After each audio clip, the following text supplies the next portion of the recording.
بدأ يسأل في الله ذات نفسه هل هو موجود ولا لا. سنة 484 هجريا أبو حامد الغزالي الملقب بحجة الإسلام. أبو حامد الغزالي كان بدأ في التدريس في بغداد، كان بيبدأ يدرس للناس، وبسبب فصاحته وكلامه وأسلوبه الجميل الناس أعجبت بيه جدا، علشان في خلال 4 سنين بس يكسر الدنيا في بغداد. أبو حامد الغزالي يبقى واحد من أهم علماء عصره اللي كل الناس بتسمع له وبتروح تتكلم معاه وتتعلم منه، من الناس العادية للأمراء والخلفاء، وبقى أشهر من النار على العلم. عشان يحصل للغزالي تحول يغير حياته 180 درجة. الغزالي بدأ كده يسأل نفسه إيه الدنيا؟ ليه؟ مين؟ أنا فين؟ إيه اللي بيحصل؟ أنا جاي ليه؟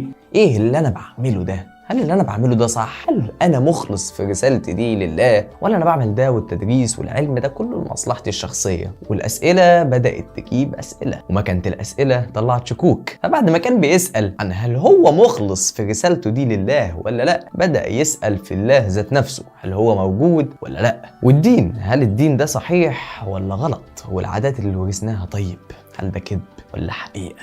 انت متخيل الاسئله اللي هو بيسالها؟ الموضوع تطور انه شك في نفسه، شك في وجوده نفسه شخصيا، في المحسوسات، في اللي بيلمسه، في اللي بيشوفه، باللي بيشمه. هل اللي انا شايفه ده واللي بحسه ده صح ولا غلط؟ ودماغه مسكته وسقته وما سابتوش علشان يهجر الناس كلها ويسيب المنصب والصيت اللي كان عامله في بغداد ده كله، ويمشي ويسيب مراته وعياله كل حاجه ويروح على دمشق ويلف في الجوامع ويعتزل كل البشر. وكانت فتره اكتئاب شديده جدا وعزله شديده مع ذاته وشكوك بتيجي ومش بتروح، لدرجه انه فقد الشهيه بتاعته وانه ما بقاش عارف حتى ياكل. الموضوع ما فضلش معاه شهر ولا 2 وخلص، الموضوع فضل لاكتر من 10 سنين من البحث والشك واللف والعزل والاكتئاب، لحد ما رجع تاني يكتب ويدرس بعد 10 سنين من العزله، ورجع في الاخر للصوفيه وانه شافها انسب حاجه.